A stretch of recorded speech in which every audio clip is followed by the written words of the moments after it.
What's happening? Of course, you know it's your boy B Hop Radio shouted. Hey man, I got my Texas fam off in this thing. Super producer, the legend himself, Cory Mo. What's good with him, my dog? What up, man? I'm back off in this thing. Cory Mo, it's been 4 years since we had a real set down in this thing, man. Where you been at, homie? Man, you know I've been posted up like a thumbtack, man, doing what I do best, man. Just in the lab, cooking.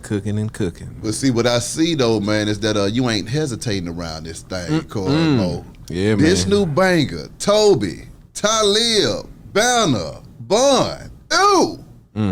Talk to me about putting this bop together, man. What's happening? Business, man. The song been done for a while, man. I just been waiting to release it, but the album MoTrill that me and Bun getting ready to drop, March the 11th.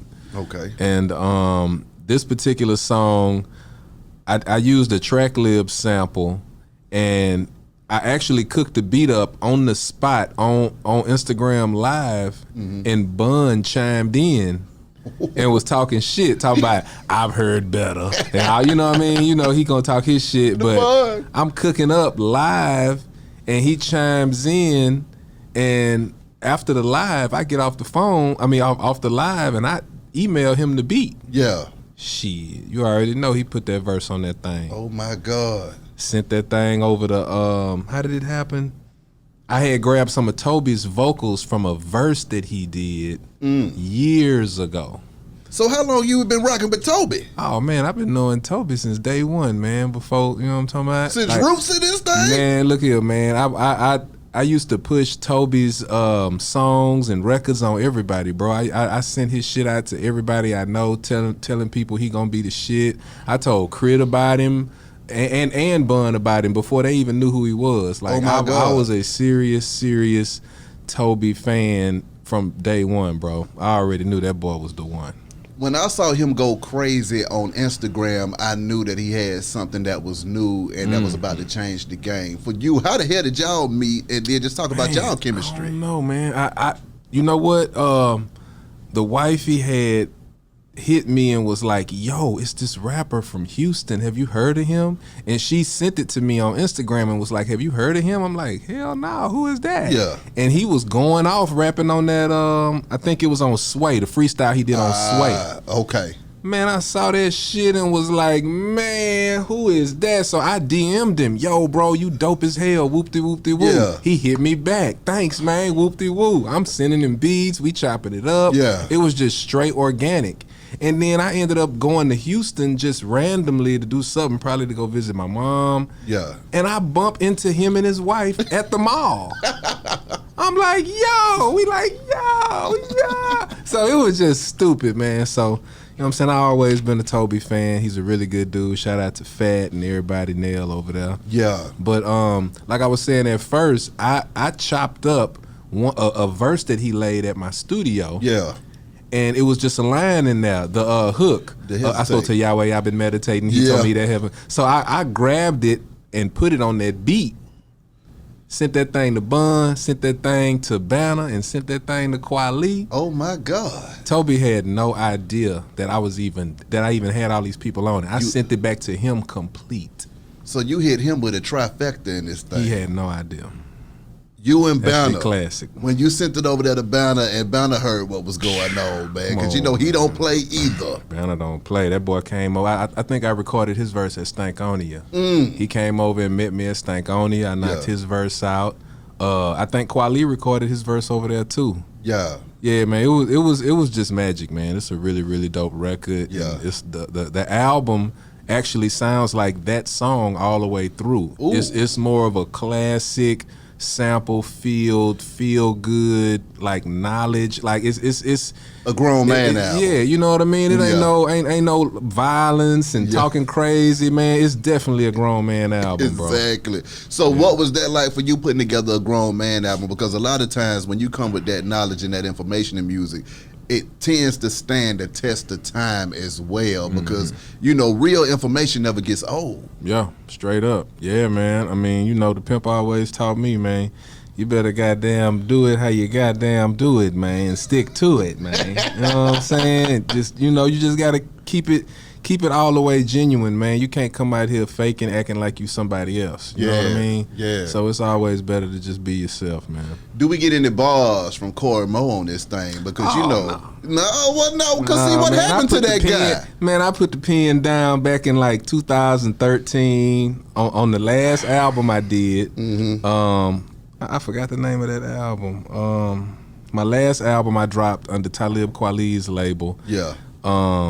Yeah, man, that was 2013, man. I put the pen down and just focused more on the beats. You know what I'm saying? I mean, but you, the Bun, GLC, and Snoop Lion. Yeah, man. I mean, y'all have been known to get together and make classics, though, Mo. Yeah, so, man, I got some nice records out there. Come on, man. You know what I'm saying? I still do, some little ghost writing every now and then. You know what I'm saying? Some people come to the lab, they need me to pen a verse and, a hook or, you know what I'm saying? I still write. Exactly. But to get on that stage and just be out, nah, man, I would rather have my house shoes on at the crib, smoking a joint on my beat machine. I ain't mad at that. You know what I'm I ain't mad at saying? that. So, yeah. So now back to this MoTrill album, though. You say it's chopped up full of a whole bunch of different people and features and stuff that's going on. Man. Who all y'all working with in this thing? Man, I got a beautiful features list, man. Oh, my God. Listen to this, bro.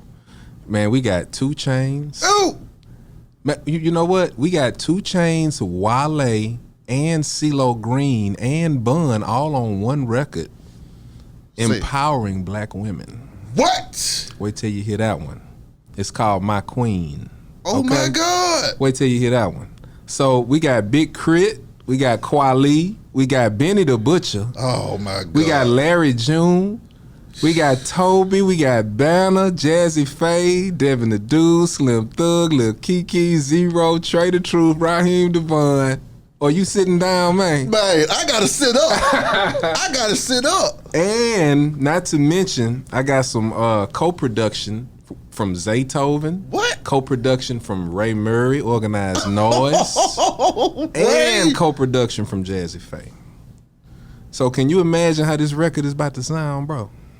Is this the greatest record of all damn time, Yeah, man, Cory? I think it is. I think it is, man. It's gonna be very special, man. Oh, my God. Yeah. Take me. Yeah, we got to walk through this thing, Cory Mo. Take me from the conception. Was it you and the Bun got together, or did you just have a bunch of tracks laying over to say, hey, Bun, get on the goddamn track? Man. How did y'all decide the name MoTrill, because that's slick as well, and just putting the whole product together? Okay, so I don't know what year it was. It might have been 2016 or 15, but Bun dropped a song called You a Bitch. So if you Google Bun B featuring Pimp C, it's called You a Bitch. Yeah. That's a record that I produced for Bun. He came to Atlanta and I produced that record for him, and he was like, I say, man, I'm working on a Country Rap Tunes album. Why don't you give me a verse? I'll do this beat for you for your album, whoop-de-whoop, boom. So the Country Rap Tunes album, I just kept on my hard drive. So I'm just recording verses. Bun laid a verse on a record and another record, and I'm getting features. And so fast forward a couple of years down the line, when all of the George Floyd stuff happened, I was like, Bun, remember that song we recorded a couple years ago called This World with Raheem Devon? Yeah. So he was like, yeah. I say, man, it's a good time to drop that motherfucker. Yeah. So that kind of sparked, man, we got some records. I say, yeah, man, we got about 3 or 4. I say, shit, you want to do a couple more? Next thing you know, we had 7. Next thing you know, we had 10. Next thing you know, we got 13, 14. Man, we got so many records, bro.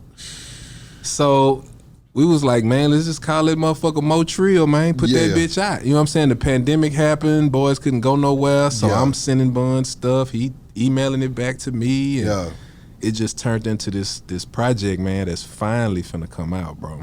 Surviving the pandemic, Cory Mo. What was that like for you when this world came to a standstill in this thing, man? Man, the studio income completely stopped. Are you serious? As far as people coming to record, yeah, man, ain't nobody just scared. Yeah, you know what I mean? Yeah. So, the only good thing was, the mixing and mastering and doing beats and stuff like that. You know what I'm saying? I'm still doing my thing on that, but the studio income completely dried up. Oh, my God.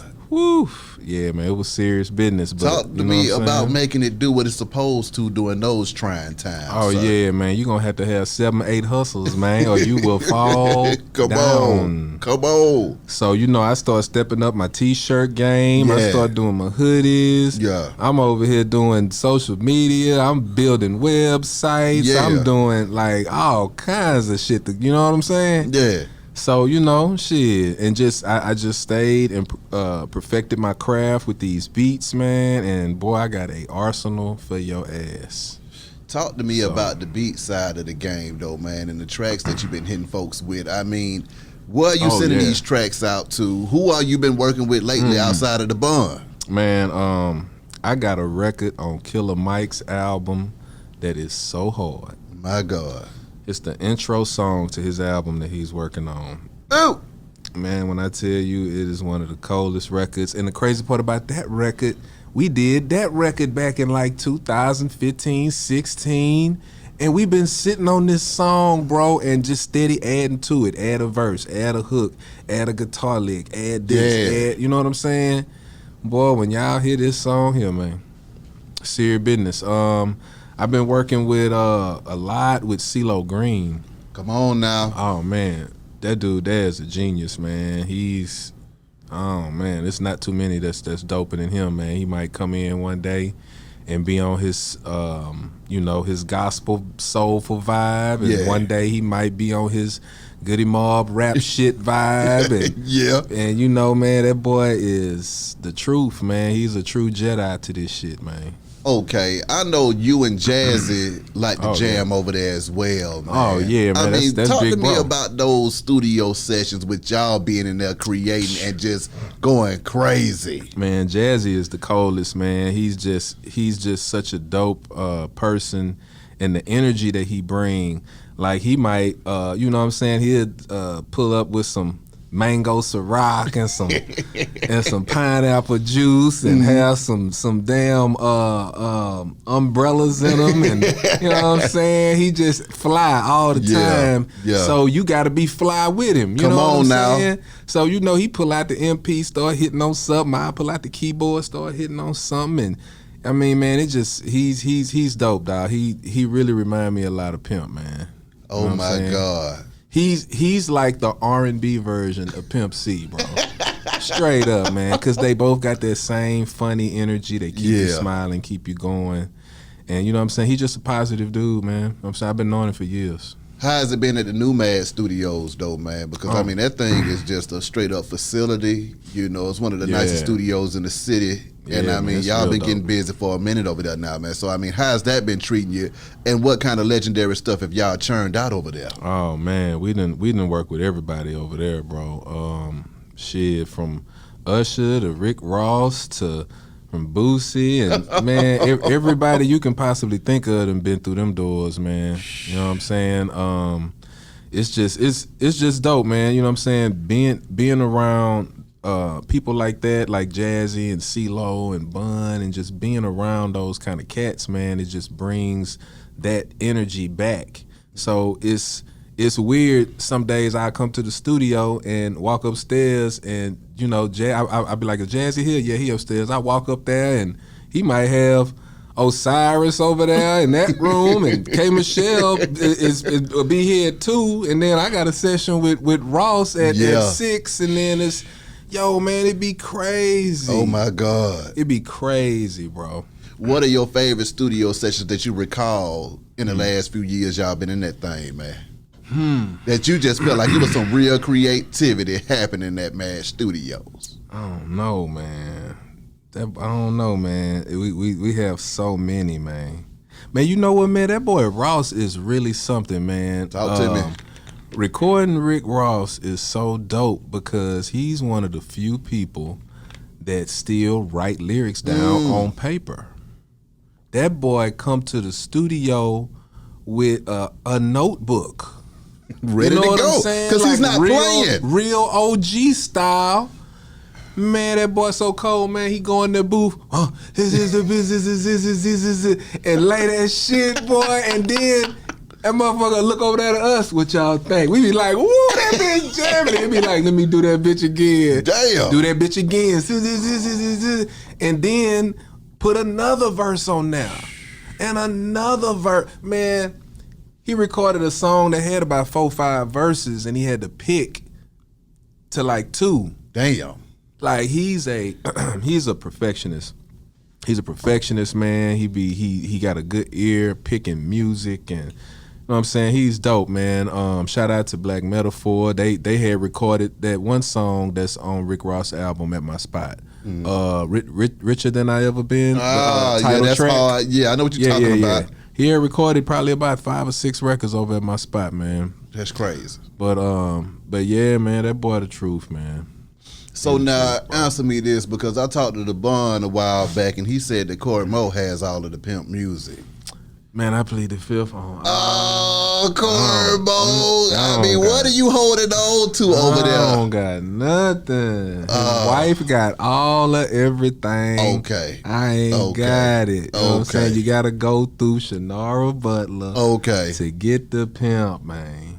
You gotta do it. You know what I'm saying? But what I can say is I got some real nice, you know what I'm saying? I got some trinkets and some real, you know what I'm saying? I got a couple of jackets and you know what I'm saying? A couple of nice things from the Pimp, man. That's very dope, man.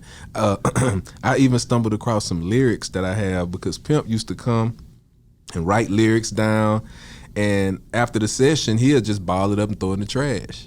So you know me, I pull that shit up out the trash. Exactly. And I put that shit in a notebook. Yeah. Man, I got vocals from, I mean, not vocals, but I got lyrics from Quit Hating the South, Knocking Those Down. I got so much shit, bro. Oh my God. I think I could do a country rap tunes museum. Yeah. Literally, and have some of the dopest shit in it, man. You know what I'm saying? From everybody. When you think of those studio sessions with the Pimp, though, Cory, which ones were the ones that you felt like he was blacking out and taking the game to another level, or was that just his MO? Yeah, he always was in the zone, man. Cause see, Pimp was a trip, man, because me and my brother both ran the studio in Houston together. Yeah. So I would be in the A room, my brother be in the B room. My brother's a mix engineer as well. That's right. So Pimp would come over here, hit us up. Hey, man, I'm at the gate, man. Open the gate, nigga. I'm here, fool. So, you know, we open the gate. Boom, he come in. And he'll come to my room first and be like, hey, man, put some drums on this, man. I'll be back in a second. So he'll literally give me something like a sample, or he'll give me something to work on. And then he'll walk into my brother's room and knock out a feature or a verse or something. Yeah. And then an hour later, he come back into my room. He hear what I did. He jumped right in the booth. He just walked right in the booth. And just get to tripping. And man, it was a trip. And then Bun like to work early. So Bun will be at my house at goddamn 10, 11 in the morning with a newspaper, bro. Yes, and some slippers. He wasn't playing. Early. Pimp, shit, that nigga pull up 2, 3 in the morning. Oh. He don't get started till 2, 3 in the morning. So it was fun, man. Working with the Bun, getting him in the studio. What were the times that you felt like he was going crazy? You were like, my God, y'all niggas is legends. Man, when Pimp was locked up, Bun was on his Free Pimp C campaign, bro. Yeah. When I tell you, no lie, I recorded over 80 features from Bun B in that 1 year. This nigga, I'm talking about from Busta Rhymes to Game to Luda to whoever you can think of, K Slay, goddamn Khaled and Wayne, and like he recorded so many features, bro. My God. Nobody is quicker than this dude, man. To this day, he will sit down. Man, that nigga Bun is so what's the word, man? Like he get on his Rain Man shit. I don't know what he do, but he'll just sit in the corner, pull up his phone. Everybody could still be talking, TV going, baby crying, you over there talking shit. I'm in the, and he'll just be sitting there. nigga, and will write a verse in 10 minutes to any song. To any song. Still. For you, Cory, being around that kind of greatness, man, what do you think it was that made Bun B and Pimp C so great compared to your average rappers out here, man?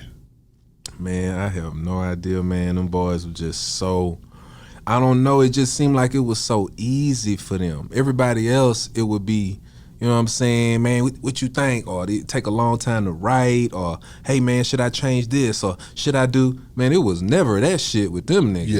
Yeah. It was walking in the booth and walking out the booth. It was always on point. It was always just, I don't know, man. This shit was just different. It was just different dealing with them, dog. And the crazy part about it, I didn't really get to do a lot of music with them in the studio together until after Pimp came home from jail.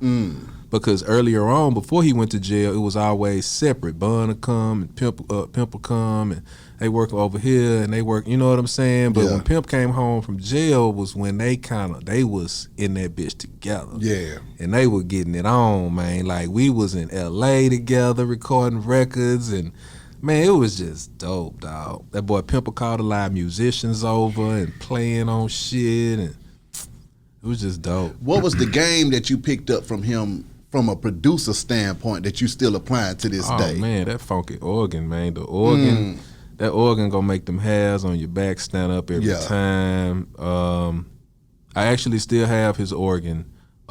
His wife had gave it to me when he passed, so I got the super duper classic organ. Chilling at the crib, but he taught me a lot about 808s and drums, and he used to always tell me my kicks was monkey, and I needed, you know what I'm saying, he put some more ass on that kick, and you know what I'm saying, that shit, I don't know, man, I don't know about that one, young Mo, man, that shit there, man, you know what I'm saying, like, he straight gave it to me straight up. Yeah. So, you know what I mean, it just made me perfect my craft, man. I mean, from playing the piano to the organ to calling in live musicians to replay samples to how he used to track vocals, because Pimp is a singer. Like, people fail to realize on all them hooks, that was Pimp. Yeah. And he's stacking his vocals in unison, in harmonies, 3-part harmony, high, low, mid. Like, he was serious business, man. So it was more than the rap shit, more than the production that he used to do, but that boy will go in that booth and will start singing. Let's talk Texas, though, man. Crazy. The whole state, all of the artists that you work with, from Zero to Devin the Dude, man. I mean, what were the vibes that you got out of them, man? So, I mean, with a Zero who is a legend in his own right, you see what I'm saying? Wrote the Vandross. Come on, man. Talk to me about what made him legendary, and then your time jamming with him as well. Man, Zero, man. I don't know, man. He's a special dude, man, because sometimes Zero can be scary, man, because he'll sit there and he won't say nothing to your ass. He'll have that mean mug on your motherfucking ass, and then he'll just bust out laughing at something crazy, and we just be, man, you know what I mean? So Zero was a trip, man, but that dude is so talented, man, because he can sing his ass off too. He can go in there and stack them harmonies too. And he precise with the pen. He's very precise, man. And I mean, Zero is one of the best, dog. He's one of the best to me. I remember this one record we did, I produced on the Ghetto Boys album, on the Resurrection album called, what was it? I don't know, When It Get Gangsta. Remember that? Yes, sir. Yeah, I did that When It Get Gangsta, man. That boy Zero came in there and laid that hook down, man. Take me step by step on that, though, man, because I'm talking about Ghetto Boys and Zero. Man, you know what? I think originally that was probably Zero's record. And then Willie D heard that bitch and was like, man, what? Because after Will got on that bitch, you know Will finna send that hoe to face. Man, we gotta get everybody on this motherfucker mode. We gotta whoop whoop. And yeah, man. Yep, I think that's how that happened, man. Will heard the song and just jumped on that bitch, and man, the rest was history, man. I love working with the Ghetto Boys, man. Them boys is serious. Take And me there Devin the though, Dude, man. I mean, I need to hear more about the Ghetto Boys, and I'm gonna slide over there to Devin as well. Yeah. But the Ghetto Boys. See, the thing about you, Cory Mo, is that you like to work with A-list, top tier. You know, the creme de la creme. If you're not in Texas doing it, then you want to come over here to Atlanta with Gucci Mane, the big boy. So you always finding your way to jam, which also says you keep good company because you are who you are in your own right as well. So now, you over there with the Ghetto Boys. man. What's those vibes like between Face, Willie, Bush, all them boys going wild? Cause see, the thing is, a lot of people don't know I was like an in-house engineer for Rap a Lot. So I used to record all of them, from Juvenile to Yuck Mouth to the Fifth Ward Boys, the Ghetto Boys, the whoever you can think of, from Devin to Zero, to the whole Rap a Lot roster. I was just in the mix, man. They had a studio maybe 5-10 minutes around the corner from mine. Yeah. Called the Hippie House, where Mike Dean was. Yeah. By the way, Mike Dean is the coldest on the planet. Don't get beast. it fucked up. Shout out to Mike Dean, man. Yeah. Taught me a lot. But I used to go over there and fuck with Mike Dean, and I just end up just kicking it with everybody, man. Like even on that one record I did with Devin, I'm rapping on a record with Devin. I forgot the name of it. It always slipped my mind. But anyway, I just happened to be there, and Devin was like, "Hey Mo, you want to get on this song?" Yeah. And I'm like, "Shit, why not?" You know what I'm saying? I jump in the booth and do my verse. I wanted to redo the verse. I'm like, "Man, I don't like that verse." Devin like, "Man, you keeping that bitch just like that. Get out of the booth." My God. It made me keep that motherfucking song like that, and that bitch is classic. I think it's what's the name of that shit? Don't something. I forgot, man. It's so long ago. But anyway, Google Devin the Dude featuring Cory Mo, and that shit'll come up, man. Oh, I think it's Don't Fight Another Crime or some shit. Is that it? Go Fight Some Other Crime. I think that's the name. But that and that Anything Is Plenty on Devin's album that's one of the most classic records. Okay, when you talking about Devin the Dude, you got another artist / producer. So what is it like when you get in the studio with that guy and he's on his producer / artist stuff? Man, Devin is a fool too, man. Them niggas is dope. Devin is probably the most, how can I put it? He is going to listen to that shit and critique that shit to the T, bro. He's gonna hear every hiccup, every noise, every sound. He's going to, because he's like that nigga get in the booth and he just be dancing around. Like he's a trip, bro. Yeah. Like Devin is a real character, man. He's really dope. He's always been one of my favorites, man. You know what I'm saying? And shit, singing wise, rapping wise, a dope MC. Yeah. I mean, shit. I can't. I love all them dudes, man. Just being around and recording them dudes taught me so much and how to be so dope. Cause I kind of took from everybody. Man, and just, you know what I'm saying? This is one of my favorite questions right here, though, Cory Mo. Being around all of those legends and celebrities and stuff like that, what do you think was the it factor that contributed to them being great? And what is it that a common man must have in order to be one of those people? Man, you have to be consistent and you have to be yourself. If you're not consistent, man, it's you tripping. Yeah. You gotta be all the way focused on your craft or you will get left behind. It's too much, you know what I'm saying? Because people's minds is just moving so quick. You gotta literally drop a record every month these days just to be relevant, man. Yeah. You already know the content you put out. You gotta keep putting that content every out. day. So imagine if you're an artist and you putting out a record once every 2 years or something. Please. You see what I'm saying? It's over with. So you just gotta be consistent, man, and focus, and shit, pretty much just keep the Lord first on everything, man. I know that's right. Straight up. Rap a Lot. Getting over there as the in-house engineer and stuff like that. How the hell did that come about? Man, I don't even know. Well, I was so cool with Jay. Okay, so Jay Prince, I went to church with Jay. So That's crazy. I've been knowing Jay Prince since, man, I had to be 15, 16 years old knowing facing all them boys, man.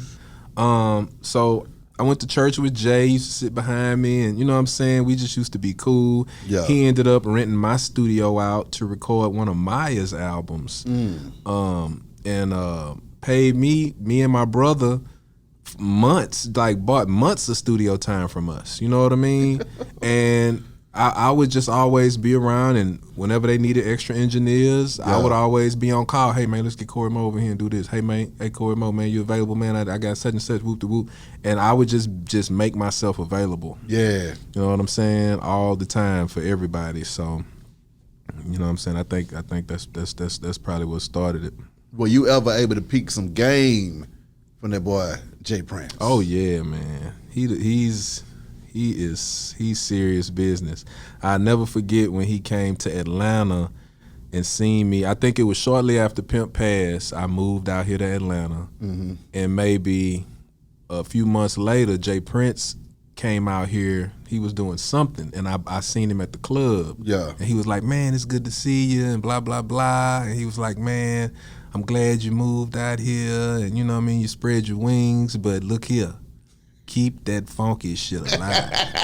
He say, don't you ever stop doing that funky shit. Exactly. Say, I know you out here, but you better keep doing that funky shit. I was Come on. yes, sir.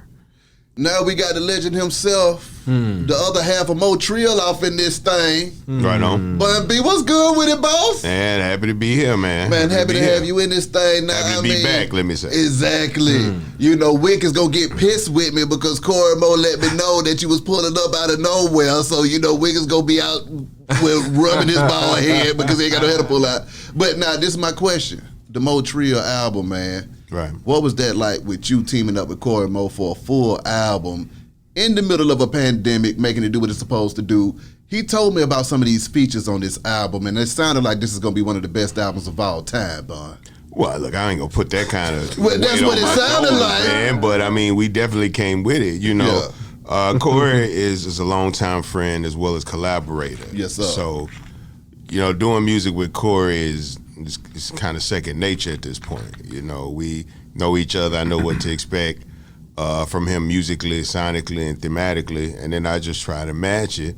On top of that, you know, Cory Mo is one of the few actual mentees of Pimp C, and he's been around me long enough to understand my legacy. Yeah. And so when Cory, you know, presented this idea of us doing this album, well, I mean, we were halfway through when he called me because he and I been sitting on, you know, a couple of songs for a while. We had done some extra music over the last couple of years, and he was like, man, we just sitting on this music. We got half the album, why don't we just do the other half? Yeah. And I was reluctant to do it with Cory because Cory is a very excitable person. And I knew once Cory had an album with me, it was just gonna be phone call, text, email, phone call. Yeah. You know, but to be fair, he's got a reason to be proud of this album. He's got a reason to want people to hear this album as soon as possible. It's thorough. It's, for one, it's real mature.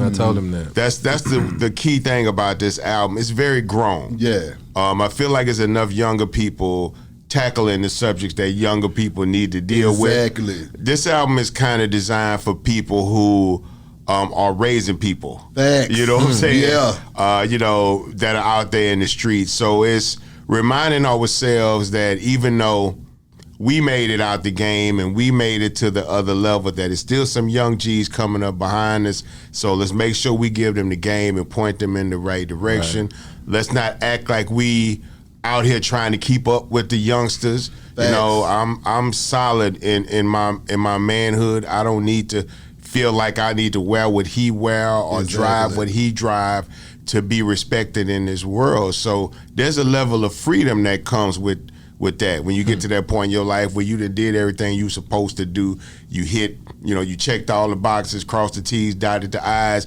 and now you get to sit back on the big sofa in the living room with in your drawers because you ain't got to get up and go nowhere till you feel like it. Exactly. You know, and that's the beauty of MoTrill. Not just the music that we made, but the music also, you know, when you make music, it signals where you are in life. Facts. You know what I'm saying? So this is that album that's gonna say we grown now. You know what I'm saying? Cory's got a woman and a child. Now he's got a family he's responsible for. I got my first family, and now my kids are having kids, so there's a whole second family coming down. And you know, look, man, we don't want no trouble. We just want some money. Come on now. Dang. I was just talking to Stephen Brown about the genre of OG music. We got the OG Kush. Why can't we have the OG music to go along with it? I mean, and we already doing the tours. You know what I'm saying? We out here doing these tours, and you know, look, this is a good place to be. You know what I'm saying? And in February, I believe it'll be February 21st, will be the 30-year anniversary of UGK. My God. The Southern Way came out February 21st, 1992. So to make it this far, you know, I'm just blessed. I'm just happy to be here, to own my publishing. You know, I'm a legacy artist with Sony, so they about to clear all my recoupment. You know what I'm saying? Because I was signed before 2000, so UGK about to have a clean bill. So we'll finally, actually, after 30 years, start getting our first royalty checks from Jive. Oh, can you break that down for those who might not understand what being a legacy artist is, too? Because that means you've been signed to a major record label and or a major publishing house over 20 years. Yeah. So legacy in their minds is anybody who's been signed to, Sony set it off, and then Warner just started. Universal hasn't come in yet. But if you were signed to Sony or any of their subsidiaries, or Warner or any of their subsidiaries, before 2000, and you have an outstanding balance, which means you owe your record company money, they'll wipe it clean. Ooh. And so now with all these different streaming services, platforms, YouTube and all of that, now that's a whole new revenue stream that opens up that wasn't available because the record company accounting, right, was designed to keep you in the red. Come on now. You know what I'm saying? So, and that's why I say 30 years later, I'm still recouping off an album I dropped 30 years ago. Oh! You know, not to mention all the ones after that. Yeah. You know, but now, you know, they get to wipe the slate clean, and, you know, it's just, you know, $1 from that point on. Boy, so it's a blessing. Blooded. You just got to live long enough, man, to see the world change. That's what my next question was going to be, though, Bun. In this day and age and time right now, we got a situation to where we have artists not even living long enough to see the world change. Right. What are your thoughts on that? Because it's getting a little bit too frequent now. We just lost Dolph. Another artist just died last night from New York, you know, and it's just getting out of hand now.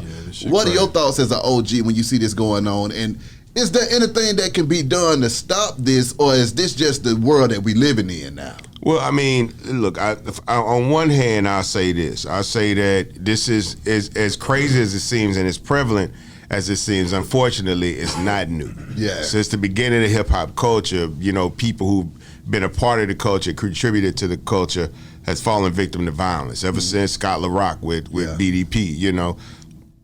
And so through the years, we see these things happen, and it seems like it's more rappers getting killed. The reality is more rappers, period. Facts. Right? So that's why the numbers are growing. The other side of it is that, you know, a lot of this music, just being very honest, a lot of this music is not just based in street ethics and codes or whatever. You know, this culture, hip hop, was designed to help take people out of the streets and to try to give people an opportunity to see another life, present themselves in a different way, and not have to go through the same struggles that people from our communities typically have to fight through. Not just the financial struggles and the socio-economical struggles and cultural struggles, but just, you know, that whole idea of black people thinking that we're crabs in a bucket. Yeah. You know, that kind of thing. We've been fighting against that for a long time. But the real reality is that instead of people coming to hip hop to get away from gang culture and violence, they're actually bringing it to hip hop with them. Yeah. Right? So just because you become a rapper and make a record, that doesn't absolve you from the street dynamic. You know what I'm saying? And you can't just come into this game and make some songs and sell some records and do some videos and think that the money that you generate or the fame or popularity is going to protect you from whatever it was that you was involved with before you came in the game. You know, when you dance with the devil, you got to wait till the song stop playing. So, you know, I wish these young brothers the best. in the music industry and outside of it, because I don't like where the inner cities of America are going. Yeah. We're not getting any better as time is going on. And I know how hard it is in 2022 to navigate the streets of America as a black man or black woman. And I just pray for everybody. I wish them the best.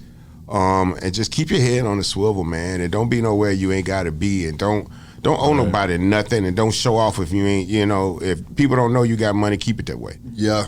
Because it's just a lot of people right now whose whole plan is to catch you slipping, whether it be physically or financially. They just want to catch you slipping. If you ain't paying attention to your paper with this music stuff, they want to beat you for it. And if you ain't paying attention to your back while you out here in these streets, they gonna beat you for it. My God. Now, on a lighter note, though, Bun, I'm on TikTok trying to enjoy myself, just scrolling up and down like I normally do, and then I see the intro to Sipping on Some Scissor going viral. Yeah.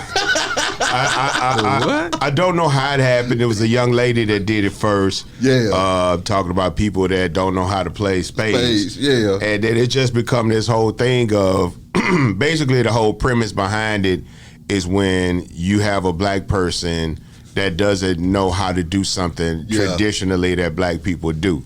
You know what I'm saying? Play spades, barbecue. You know what I'm saying? Stop being nosy. Exactly. That kind of thing. You know what I'm saying? But it's a beautiful thing, man, to make music.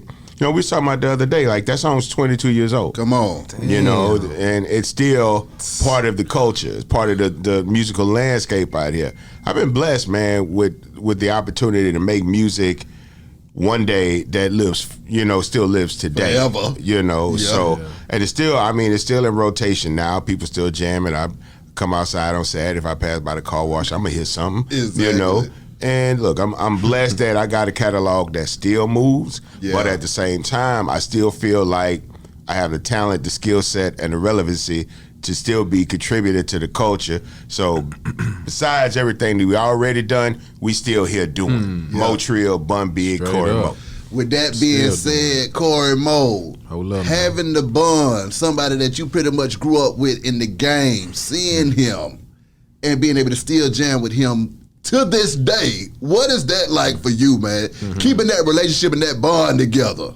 Man, relationships is everything, man. Once you figure out how to go in that studio and not have no hit record on your mind and money on your mind and all this other shit, then you realize that you are really making real music. Yeah. You know what I'm saying?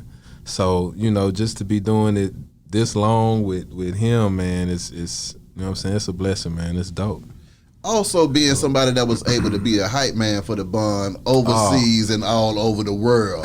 Talk to me about that experience, traveling with this man while he over there going crazy all over the world. Canada, Finland, Spain, Norway, Czech Republic, every city in the States, man. We done been everywhere, bro.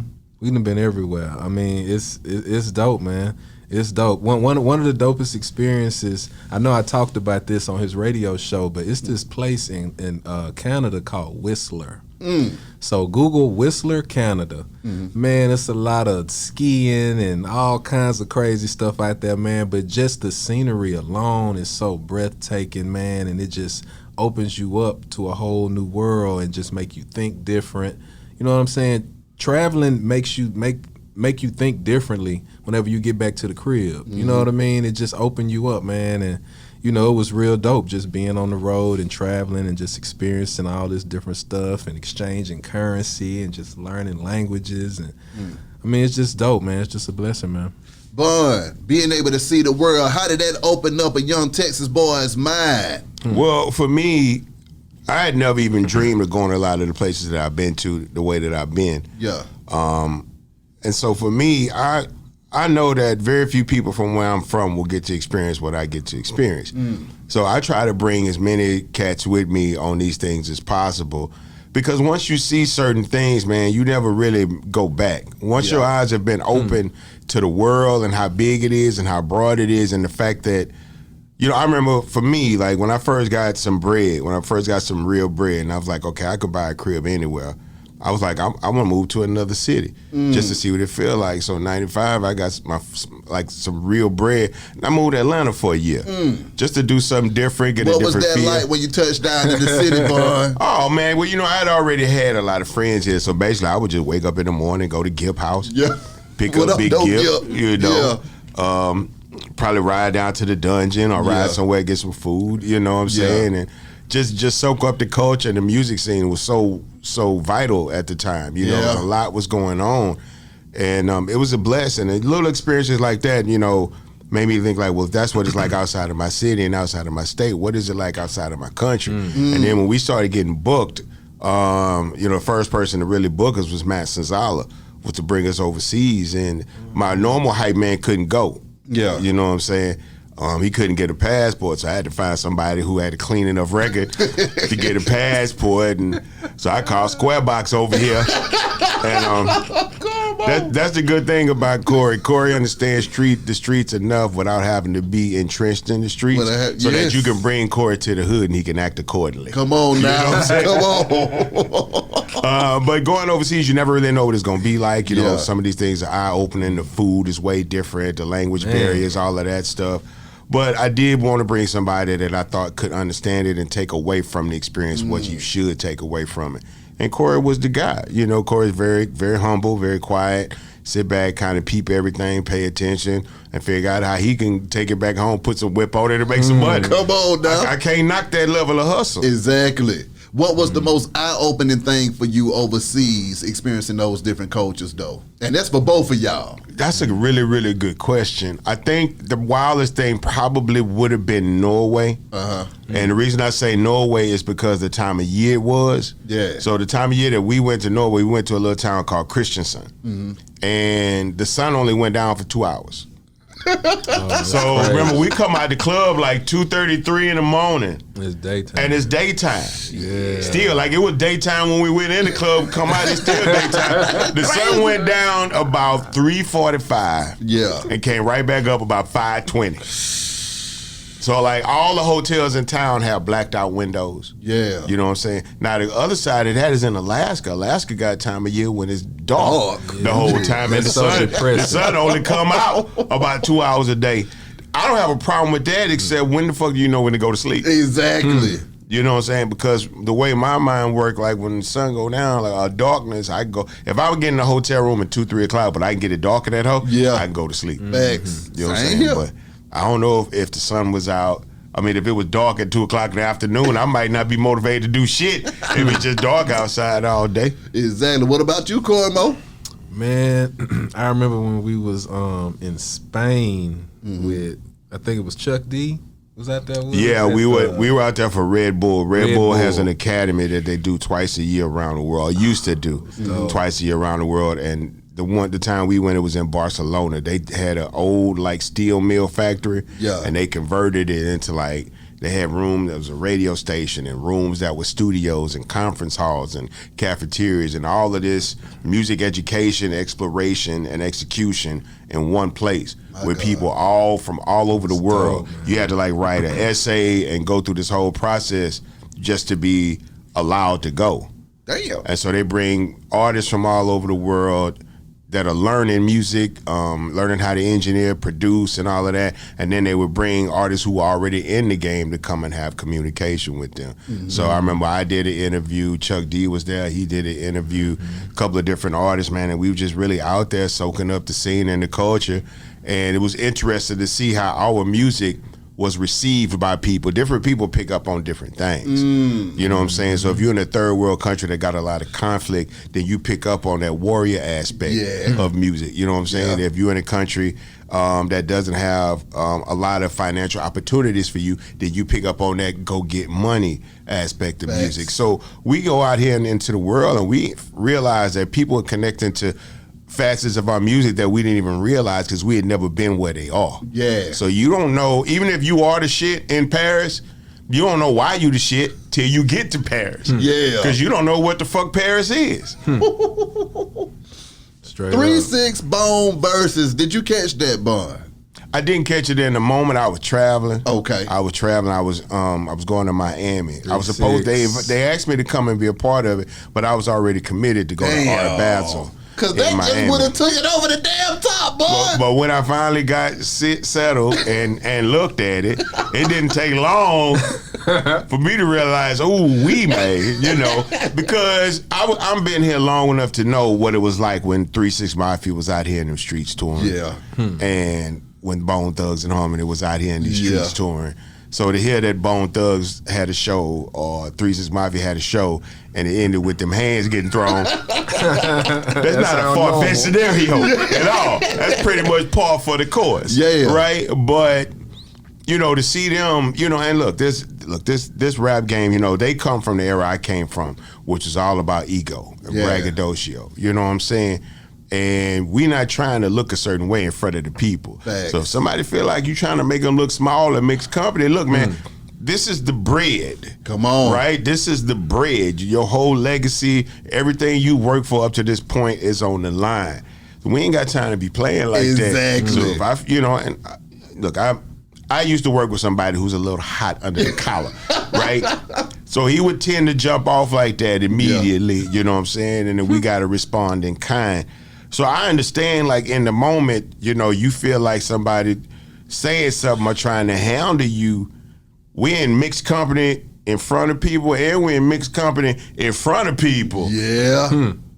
You're not finna handle me like that. So I understand why he did it the way he did it, because that's just the area that we from. Yeah. If we feel like we being disrespected, we gonna move on that. Yeah. At the same time, you moving against somebody that's gonna move back. Come on now. So I'm glad it didn't get worse than it did. Yeah. Because I've known Paul and Juicy them very well. Bone Thugs and Harmony I've known, but it's a little bit more distance. Yeah. Paul and Juicy, and I've known them personally for many, many years. Yeah. And if you don't know about 3 6 Mafia, the reputation, they will fight. So, let's just stay there. They will fight. I don't care what you think it is or what it look like. Yeah. Them niggas will fight. They gon' fight. They was like us. They used to drive everywhere. Yeah. Right? Like, people from my era, we drove everywhere. We ain't really jump on no bunch of planes and all of that, because we ain't know what them hoods was like. So it was 16 hours to the show. We just got to drive 16 hours because that thing coming. Them things is in the car. They got to come. And again, I was in Memphis when Memphis was gangster walking. Yeah. I used to be out here at the gate. You know what I'm saying? Come on now. I know about that gate. You know what I'm saying? So I've been in some of the hardest hoods in America when these hoods was like actively making their gangster reputation. Yeah. So you got to just know how to move accordingly. Now, we don't come into people's town acting like we the baddest man in town and all that shit. You just got to be prepared to react. That's all. Was there ever a time that somebody made the bun have to cut up in public when you normally keep it cool, but you was like, you know what? I got to show my ass today. In public, no, I typically come back around. Okay. I typically come back around. My thing is, if we got to do something in the moment, we going to do it. But if we can get out of there, especially out of town, we going to get out of there. But I'm going to come back around. Okay. Because back then, we used to have Mama with us. Yeah. We used to have Mama West with us a lot of time. So niggas couldn't really move like they wanted to move in the moment. Yeah. But best believe, if I felt like you was trying to disrespect us and do it in front of our mama, I'm coming back around. Now, there was 1 or 2 times where things had to be handled in the moment. I don't like talking about that kind of stuff because it feel like you bragging or whatever. Yeah. We went head to head with a lot of real niggas out here, and luckily people went home. Yeah. I come from the era where if a nigga had problems, you could actually still fight a nigga. You know what I'm saying? You could catch a square with a nigga. And those times were few and far between the further we got into the career. But once people know, and then again, like, it's different now because Bodie James, a real dope recording artist, man, from Detroit.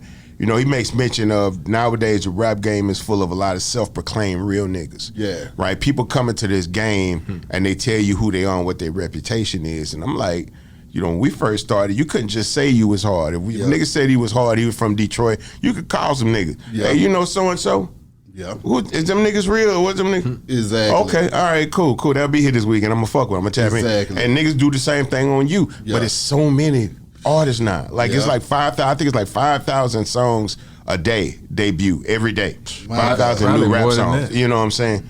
And so it's very hard to differentiate from who is real and who ain't, because everybody using the same terminology. Yeah, they're using the same uniform. You know what I'm saying? And all of that. So it's very hard to figure it out. But the streets gonna know. The streets gonna know. If you walk around saying you hard enough, somebody is gonna walk up to you and say, let's see. Exactly. So whatever you talking about, you about, I really hope that you about that. Especially in 2022. I really, really hope you about that. I was talking to Cool Joe Goody the other day, and we were talking about this music. And we were talking about putting thoughts into the music as well. Do you all think that just regular good music that's not murder, murder, kill, kill can still be successful as it used to be able to be back in the day? Yeah, of course. Of course. There's always going to be a preference. Yeah.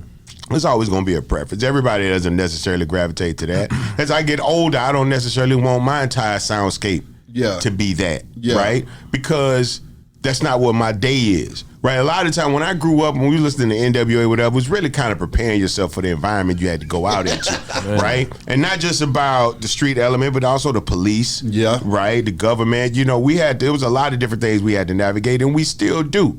But for young people today, this gang lifestyle, which has permeated this entire culture and all of our communities around this country, that's something they got to deal with first. Yeah. So I can understand where new artists come in and try to feel like they have to set that tone. Yeah. But that's only if that's the world you want to exist in and move in. You know, if that's not what you want to do and the people you want to be around, then you need to try to make the kind of music that you can maybe get a feature from Talib Kweli or Common or David Banner or Big Crit from. You know, people who could be a part of this culture, right? Make effect, cause effect and change in our communities, right? But not have to do it with a gun in your hand. Yeah. It's enough interaction with guns. I'm not out here doing all this gangster type shit, and I still got to go to a nightclub and get paid at 2 a.m. with niggas with pistols. Thanks. So that's work. That's the job. That's part of the goddamn job. Yeah. So, if you can avoid that younger artist, I would really, recommend that you try to avoid putting yourself in these gangster situations, because I've been here for 30 years. They was killing rappers when I got here, and they gonna kill rappers when I'm gone. Yeah. You know what I'm saying? So just don't put yourself in no unnecessary positions. What about navigating the labels? You see NBA YoungBoy saying that the label is giving him hell, and he feels like they withheld his project to keep it from being #1 twice in a row. Meek Mill is saying that he made his label hundreds of millions of dollars, and he's still catching hell out of them as well. Being somebody that has also had to navigate those rough waters with labels, how do you suggest new artists go about getting just don't sign to a label? I mean, that's it. Just don't sign to a label and take the slow road. I mean, that's just it. Because nobody will take the slow road, bud. Well, look, if you can take the fast road and get robbed, then look, do you want to be famous or do you want to be rich? Come on now. Because there's a likeliness that you might not be able to be both in this game. So at a certain point, you got to decide, do you want to be seen and known and look like you got bread and have everybody assume that you got bread? Or do you really want to have bread and have people just assume you broke and you're not really getting it? Bun, you just came here with me, okay? I'm just But saying. I need you to go a little deeper, because people don't believe that you can have money and not be famous. Or they don't believe that you can be famous and not have money. Okay, let's do it like this. Do you know the 5 people that own Walmart? Do you know what they look like? These are some of the richest people in the country. Each one of them worth over $20 billion. Do you know what they look like? Nope. Do you think they care if you know what they look like? At all. Exactly. That's. I feel like that's all I got to explain. They each worth $20 billion. Damn. And you wouldn't know what one of them looked like if they sat next to you on the bus.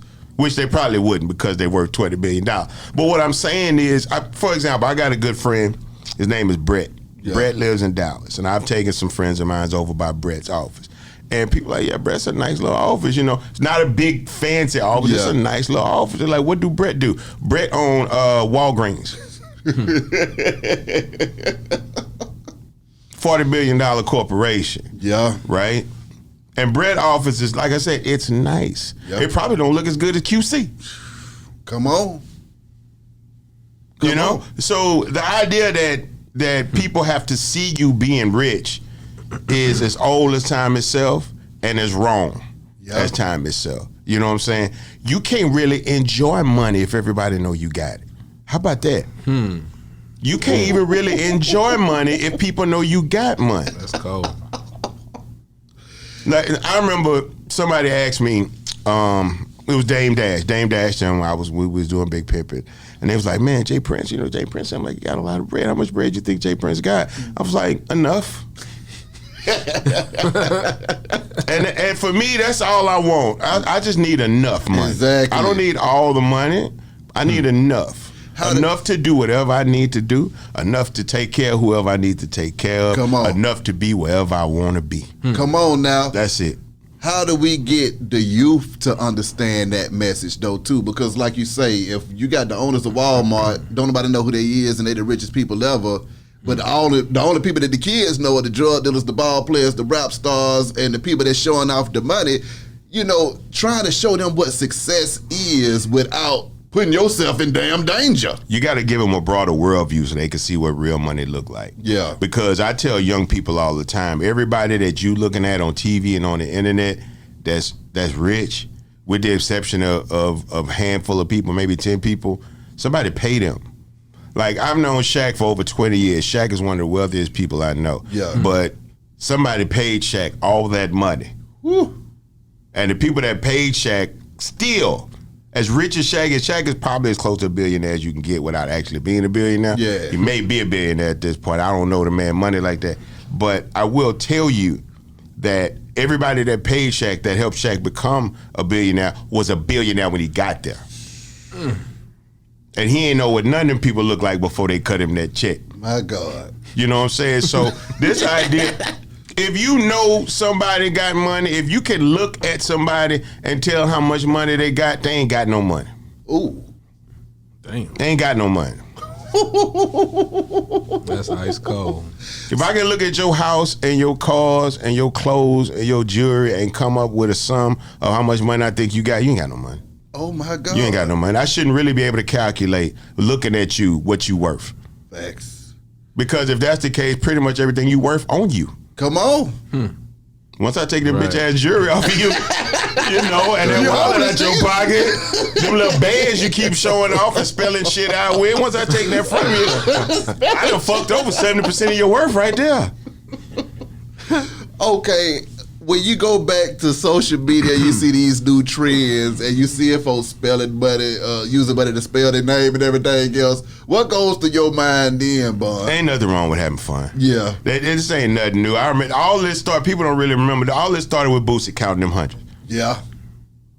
All this started with Lil Boosie on the camera counting them hundreds. If you see a 50 in here, I'm a bitch, right? That shit, right? Just sitting there counting that money. Yeah. And it really fucked people up because if you didn't really know Lil Boosie's following and you wasn't really fully aware of who he was in the South, it blew your fucking mind that this little dude had that kind of money. Yeah. You know what I'm saying? Kind of in the way that Gotti is walking around with this bread on the board, and I don't think people really, really understand the kind of bread that these young cats are making. Yeah. You know what I'm saying? How did you keep the money from messing up your mind, though, too, Bun? Because I ain't making enough money to get fucked up over money. well, now you give somebody $20, they want to act a fool, Bun. No matter how much money I've made, and I make good money, there's going to be some people that's going to die that I'll never make the money that I made. Thanks. I know some people with some real money. You know, when I first started, I remember my first 10, 15 years of my career, I used to look at Jermaine Dupri as a gauge. I used to look at Scarface as a gauge, right? In terms of not necessarily how much money they were making, but they were actively trying to take full advantage of what was available to them the entire time. Yeah. Even to this day, Jermaine Dupri is still trying to take full advantage of the resources and the opportunities in front of him at all times. Yeah. You know what I'm saying? So these are the type of people, if I'm a follow a lead, I'm a follow. Because these people are getting richer, right? But they're not, how do I put this? Jay-Z is getting richer and richer, and he's wearing less and less shit that look rich. Does anybody notice that? I'm with you. You know what I'm saying? Yeah. Like you go to a Grammy party and everybody at the Grammy party gonna have super expensive Gucci suits and belts, and all kind of ice and shit. And Hov gonna come in with some warm ups, all his dreadlocks and a watch. You know what I'm saying? Straight up. And fuck the room up because he knows Hov is the one that's taking these meetings with other wealthy people. Yeah. And you keep going in these rooms with these people trying to look like money. No, you've got to sound like money and think like money. My God. Because all that shit is a bluff to these people. Yeah. You can't sit in front of Jeff Bezos with nothing of value and think you proving nothing. I don't care what watch you got. Shout out to Khaled and Fat Joe pulling out these and $5 million watches, and that shit is nice. But Warren Buffett ain't impressed by that, and they know that. You know what I'm saying? Now that's a but they're not doing that to impress those people. That's a perpetuation of business. Yeah. Right? Because Khaled is actively promoting Jacob. Exactly. And Fat Joe is actively promoting Christine. Right? Yeah. So. But I'm saying to say that, like, when you can have all that shit on, when you get around, that's to show you got money and that you might be rich, but you're not wealthy. Wealthy doesn't have to prove to anybody that they're wealthy. Did you come into the game with that mindset? No. I didn't know what rich was. I didn't know what rich was. It's consistently clicking. Okay. It's not that it just clicked one day. As I get into a tax bracket and think I'm doing something, I start meeting some people doing it for real, and I realize I still got work to do. And I'm 48 years old. I'm still meeting people. Yeah. Took a meeting with some guys, involved with the Rams ownership. Oh. Just random business, nothing specific, just the fact that we know each other and we want to do business together. Mm-hmm. But if I'd have saw this dude at the gas station, I would not have assumed he was part of the Rams ownership. And that's what this world is starting to come to. So you see me now, I wear my wedding ring. That's pretty much the only jury I need to define me at this point. You know what I'm saying? Now, if I want some change, if I feel like I need some jury, I can go buy some jury. Like I said, because I got enough. Yeah. Come on, man. So now, Bun, were there ever any times during your career, and this was for you too, Cory Mo, where you got to places that you were trying to get to and you realized that it wasn't shit? Yeah, I wouldn't say necessarily places. At some point, you're going to get invited into a house. Mm-hmm. And the house is going to be broken down into certain rooms. Mm-hmm. And these rooms are designated by activities. Mm. So if you don't do the activities, you don't get in the room. Right? So like me, I smoke weed. I don't do cocaine. So I'm never going to be allowed into the cocaine room. I'm with you. You know what I'm saying? So there's some of these houses and parties I've been invited to, and you get there and you realize, this ain't for me. Yeah. I wanted to see, could I get invited and get in that hole? And then you get in that hole and realize, man, I don't do this shit. Yeah. I don't fuck around like this. You open the wrong room door, you be like, oh, damn, bro, that's how you move? My bad, And so, sometimes you think you want to be in these rooms with these people, and you get in the room and you realize it's not where you want to be or where you need to be. Sometimes people walk in them houses and be like, shit, I can't believe it took this long to get here.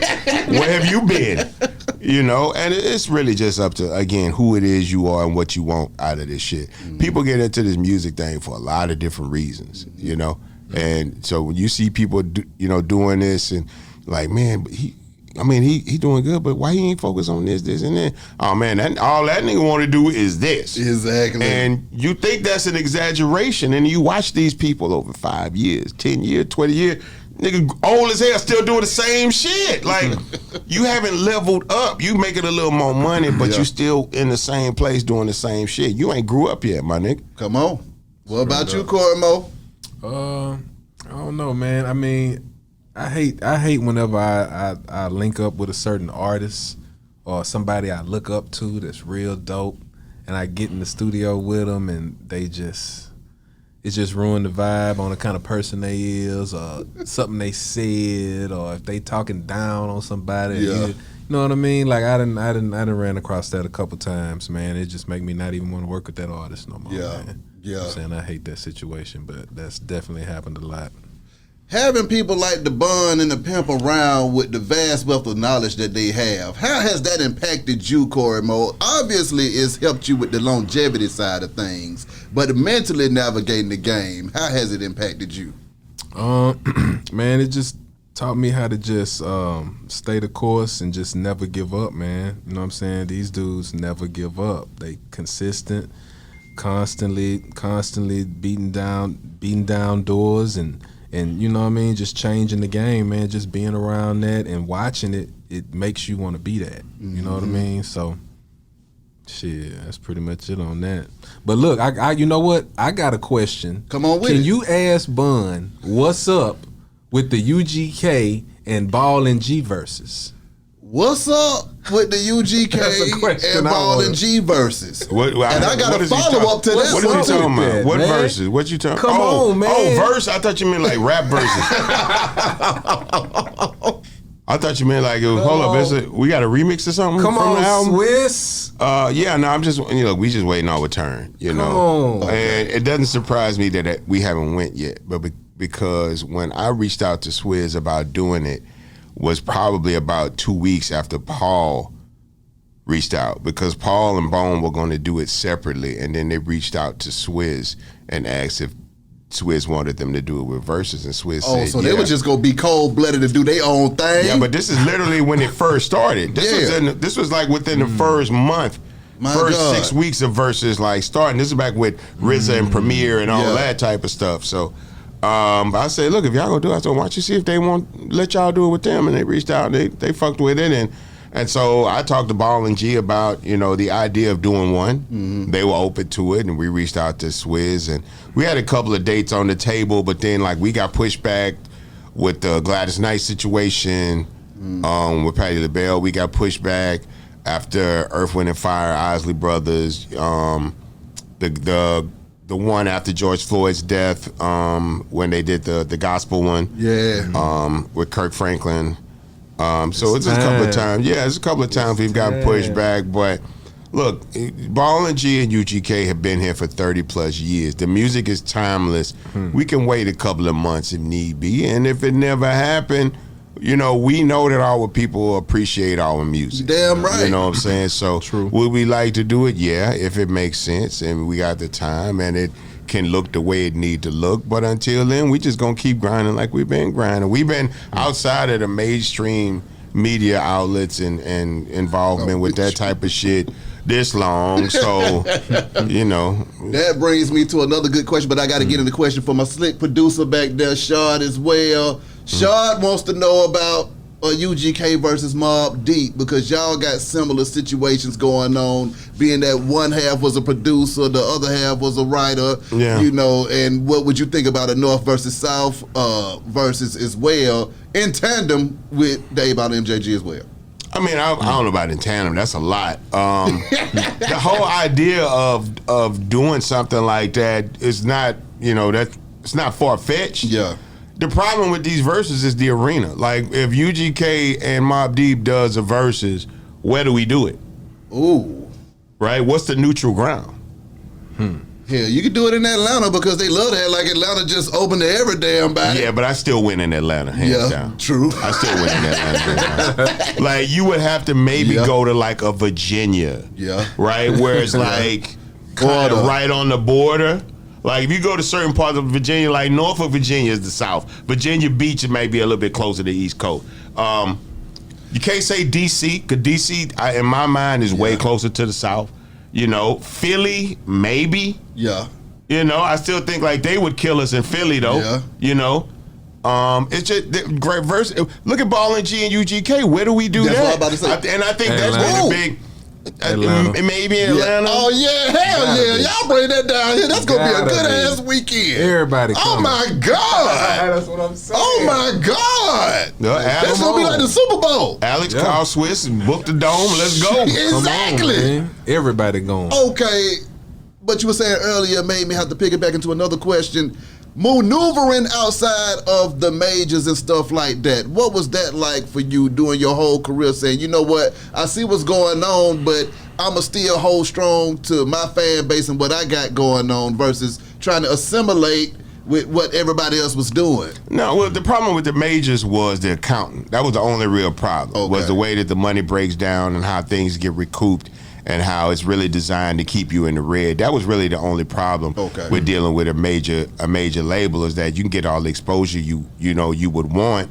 You can get on the scene and do videos and interviews and be on magazine covers and all that shit, but it doesn't always add up with money. Okay. That's the thing. You know, if it's not making money, it's not making sense. And if you look at UGK's history, this is why the albums were always like 2 or 3 years apart. Because we put the album out, be like, where the money? We wouldn't get no money. Be like, fuck y'all. We'd have to go out the street, hustle and make our own money till we felt like really doing music again. Yeah. And that perpetually happened pretty much after each album, with the exception of Dirty Money, because the break in that was due to Pimp going to prison. Yeah. You know what I'm saying? But we were never comfortable in a major record label system because we didn't have the information to take full advantage of it. Like, I didn't know who my publicist was till maybe my third album. Damn. You know, I didn't know what my publicity department was supposed to be doing for me. And I didn't really ask those questions early in my career. Yeah. So they pretty much only gave me and did for me what I told them I was expecting. That's right. They didn't do no extra. As I got older and understood it a lot better and everything that was available, I could take more advantage of it, to the point where I realized, well, now I don't even need y'all no more. You know what I'm saying? I've already used your marketing department to meet everybody I need to meet. I've used your radio department to learn all the DJs that I need to learn. Yeah. So once I started taking all that information down, then I was like, well, what do I need them for? I don't need them for this. I don't need them for that. Don't need them for that and that for that. So if I can figure out how to do this, all we need to do is figure out how to do this by ourselves. Yeah. And we can cut them all the way out. And it took a little while to figure that part out. And that was it. You know, so now we only want partnerships. I don't want to work for nobody. You know, when we realized we didn't want to work for nobody, it took years to get out of a contract to be free. Yeah. And then once you get free, you don't want to be in that system again. No. And the money's proportional. So you still end up making what you're supposed to make anyway. Yeah. You know, even if you have less of a system to work with, that just means that they're not taking out as much money as came out before. Come on. So you still proportionally end up with somewhere near the amount of money that you're supposed to make. Then it's all about how you reinvest in yourself. You know what I'm saying? How much of that money, once you make it, do you spend on bullshit as opposed to yourself and your career and furthering what you're trying to do? Based off of what you said, too, that brings me back to one of my favorite Bun B songs of all times, the story when you told that whole damn story in the song, man. Can you break down to me the creative process behind that? Did you go in the studio and it just flew out, or was this one of those things that you took a few days to write down? He didn't even want to hear it back, bro. No, I've never. I don't. He didn't even want to play it back. I don't take. First off, I don't be like, ooh, I like this beat. Let me take it home and vibe with it. I don't do that. If I hear the beat, I like it, I'm going to rap to it right then and there. Yeah. So the day we did the story, we sat down and I wrote the story. And then I rapped it. And then once I rapped it, I didn't want to hear it no more. It's literally the hardest. That's the first song you ever did that to. Because he always say, play that bitch back, young Mo. Oh, my God. It took everything out of me to record it, to tell it, to say these things out loud. You know what I'm saying? And emotionally, if I hadn't gotten through it within those first 3 tries, because it only took 3 tries to do it. If I hadn't got through it through that point, I probably would have pushed back and maybe not even approached it. Because once I did it and realized I had gotten through it, I just had to walk away from it emotionally because it was too much. Oh, my God. That was the end of the session that day.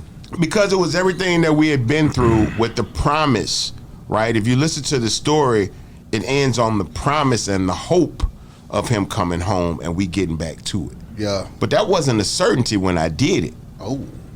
Right. You know, because quite frankly, we didn't know what UGK was going to be when he came back home. Yeah. I was just trying to keep the names alive and that people could still be aware. Exactly. Because people's attention spans are so short nowadays. Facts. You know, there was some shit. I remember me and my wife, we was talking this morning on the way to the airport, and we was like, you remember 3 days ago? Like what I called you about, told you about what was happening, right?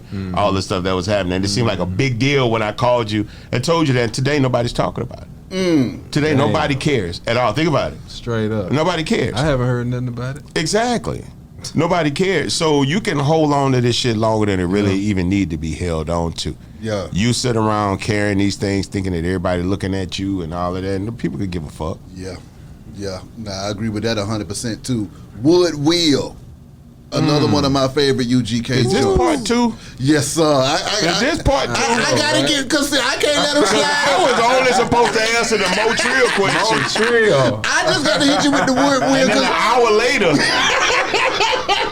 we still still in this bitch. I'm supposed to be an exclusive game right now. Oh man, well, I was about to wrap it because we got a lot of good stuff.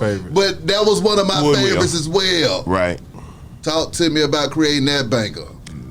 Woodwheel was riding horses in the video. Another one of those. It's another one of those like Pimp C moments of genius, right? Where it was a beat that he'd always loved. We had always loved it. You know, it was one of those intros to one of those famous Ghetto Boys albums that Jay Prince used to talk over. Yeah. And Beto did the beat. And so Woodwheel originally came as a part of Realest Niggas Down South, which was this compilation album that Rap-A-Lot did. And they asked us, the old man asked us to contribute something to it. And Chad told him, man, I want to rap on that motherfucking song. That intro. My God. And so the person that produced it was Beto, John or Cory Beto, one of the pillars of Rap-A-Lot's soundscape, right? Yeah. He was one of the guys that helped, he produced a lot of Big Mike, 3-2, produced the whole Black Monks project, just a, H-Town legend, Rap-A-Lot icon, right? And so we reached out to Beto. We got the ADATs. That's how long ago this was. Damn. We had to get the ADATs and shit from it.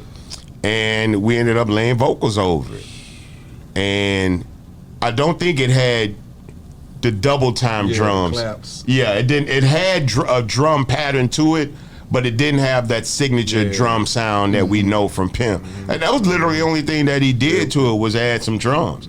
Put the tambourines on and that was it, percussion. That was pretty much the only thing it needed was percussion. Because the intro had drums, but it wasn't that double time kind of drum pattern and that people got used to from us. Being in there with Cory Mo, how many times did Cory Mo piss you off? And Cory Mo, how many times did the bun piss you off? Constantly. All the time. This is not a fluid relationship. This a rocky road right here. But all the time. But I've been knowing Cory for a long time. Yeah. And it was very obvious that Cory had a high level of potential, but the rap game could be very overwhelming for people, and I never wanted Cory to get comfortable. So Cory will tell you, I just probably gave Cory credit for something maybe about 6-7 months ago. No matter what Cory did, I never told him it was good enough. I always told him he could do better. I always pushed him to be better. I never let him settle. I never let him think he made it or did nothing. I never gave him no credit. Even when he was jamming, I knew he was jamming, I still wanted to push him as far as he could go. Yes, sir. You know what I'm saying? Cory is now not just a rapper and a producer, right? He's a businessman. Thanks. He's an entrepreneur. He owns several different brands, right? And Cory will tell you he's further than he ever probably would have gave himself credit for. Looking back 10 years from now, he never would have thought he would have had all of this. A family, businesses, reputation, an album with me, Not to pat myself on the back, but that's a big deal. I don't give people that. I feel you. So, and there were people that I was in the process of working with, Cory noticed, that I was like, okay, Cory, I'm going to stop what I'm doing, and I'm going to come and do this for you. Okay, lastly, fellas, the businesses, anything we need to know about Trio Burgers, radio show, country rap tunes, Mad Studios, what the hell is going on? March And 11th, the same March day as the rodeo. Yeah, I'll be performing at the Houston Livestock Show and Rodeo in NRG Stadium, in the football stadium. 90-year tradition. This is the 90th anniversary of the Houston Livestock Show and Rodeo. 22 days of concerts in the football stadium every night. Yeah, it's actually the biggest music festival in the world. It's just not promoted as that. But they do 22 concerts. They average 60,000 people every night in a row. Every night in a row in the football stadium. In the 90-year history, no black man from Houston has ever headlined. My God. I'm only the second black person from Houston to even headline this, and the first black person from Houston to headline was Beyonce. Damn. So that's who you had to be if you were black from Houston to perform at the rodeo. You had to be Beyonce. That's crazy. Tabernacle preach. And that has nothing to do with her being from Houston. That's got everything to do with her being Beyonce. Yeah, you damn right. But mine is purely Houston centric. The whole idea of it is labeled as Bun B's H-Town takeover because when when they offered me the opportunity, and I realized how big of a deal it is to be from Houston, to be black and touch that stage. That's right. I wanted that feeling. I wanted to pass that feeling along because I had done it before. When Beyonce came, me and Slim performed with her. When Leon Bridges came, I performed with him. So I've done the rodeo twice as a performer, and I know what it's like as a black man being on that stage, performing in front of all these people in the city. It's the biggest platform you can be given as an artist from Houston. Yeah. Period. And I got that bitch. What does that do to your mind when you get in front of that many damn people at one time and they rocking out with you? It's different because the way it's set up, you're in the middle of the dirt, so there's no floor. Yeah. So the crowd ain't on the ground with me. They're in the stands, and based on the way the stage is lit and the smoke and everything, you can't really even make contact with people. So it's not like if I'm on the stage and people are in the front and I can kind of look at people and wave and all of that. I'm in the center of a football stadium at night. You know what I'm saying?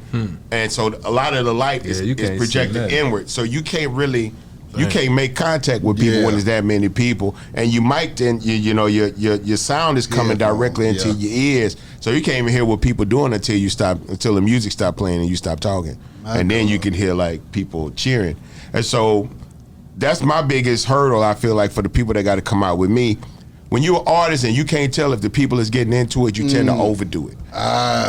You tend to rap harder and louder and move a lot more. And I don't want people to think they need to do that because you just won't hear it, but literally tens of thousands of people will be singing your song with you in that moment. Because I'm only bringing out the people with all the big classic Houston records. So it's going to be like it's going to be a karaoke night in that bitch. That's crazy. Okay, Straight Cory, up. you got anything you want to get off your chest, Man, shit. I'm working on a docu-series called The History of Country Rap Tunes. It's coming soon. It's a lot of dope classic footage from a little bit of everybody in the game. Be on the lookout for that. Be on the lookout for this MoTrill, man, March 11th. It's really going down in the side. Ooh. Long live the Pimp. Yes, sir. Beehive Radio Shouty. Cory Mo, Bun B. Holla at y'all in a minute. My bad, Wiki. My bad.